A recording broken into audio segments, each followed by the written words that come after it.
Hi, and welcome back to Inspired the Game. I'm Sean. And I'm Lola. If you enjoy our work here, please support our channel by subscribing down below.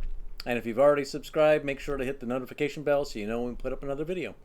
Today we are talking about Everdell.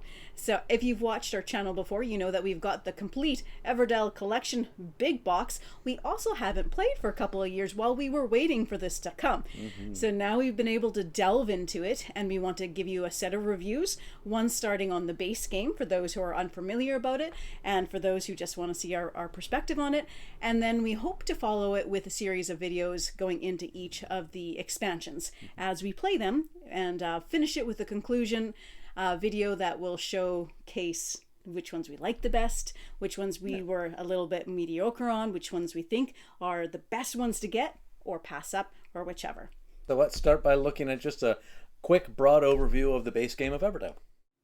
So Everdell is played by placing your animal workers in various forest spaces to gain resources, which you will use on subsequent turns to purchase and play cards from the meadow or from your hand into your town to a maximum of 15 cards. If you've run out of options to play cards and you have more workers for that season, you move on to the next season by retrieving your workers, gaining additional workers from the season up here in the Evertree, and continuing on. The game ends when you have placed your last workers and run out of options for playing cards in the last season, autumn, and move on to the end game. So Go ahead. Everdell is a game that we have played a lot of. It obviously it's a game that we like, hence getting the big box for it. I do want to say it's not my top 10 game. It wouldn't even be close to my top 10 game. So as far as reviews go, for me, it falls a little bit short because there's a lot of luck. There's a lot of luck in how you're getting those cards or availability for the resource areas that can sometimes lead to really frustrating games. Like, we've had entire games where just the cards weren't coming out right, and it was just frustrating.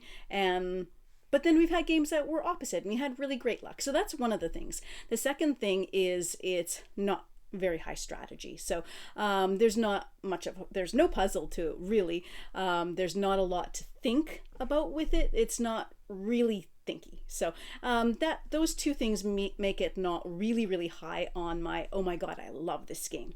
But having said this is a game we've always really liked. It's a solid gateway as far as I've seen. It's a simple game.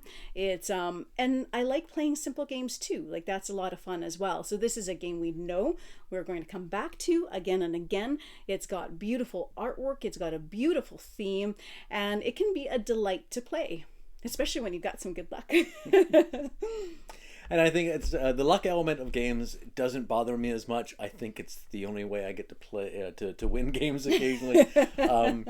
Now, everything that you said, I just want to point out that we have only ever played the base game. We started looking at Pearlbrook and Belfair and the other expansions about the time that the complete collection was coming out, and we thought, well, it's actually cheaper to do it this way, so let's just do it this way, and we'll do without our base game for a while. So the expansions may add some of those elements that you're talking about. We don't really know yet. That's what we're going to be investigating. But I've always liked this game. It's like Lola said, it's a beautiful looking game. It's a simple game to learn, and it's just a lot of fun to play. And now with the complete collection, we have more meeples to choose from, and the artwork is still there and wonderful, but also those additional elements of the metal coins and the deluxe containers to put them in, so they sit in special places on the board, because the berries always tended to roll and bounce around, and now that they've got a little basket to sit in, we don't get to lose them as much. They're very bouncy. Yeah, they're very squishy and bouncy. I always like that about them. Yeah. My berries. So it is a solid game, and I think that's one of the reasons why it's so popular and has done really well. It's earned that. And with what I mentioned too about the high luck and low strategy, for some people that's their jam. Like, that might be what attracts you and what you like most about this.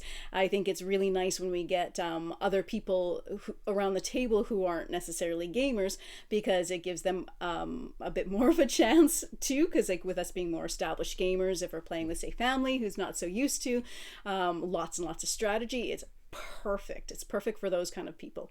Yeah. Did I just say those kind of people? That sounded so bad. Whoa. It's great for everybody. Those We're gonna kind get of angry people. letters. Oh no. Looking forward on taking this journey through the expansions, and I hope you join us. Like we said, subscribe, check out some of our other videos, check out our review of how big is the complete box actually. So yeah, and I guess in the meantime, Happy gaming, folks.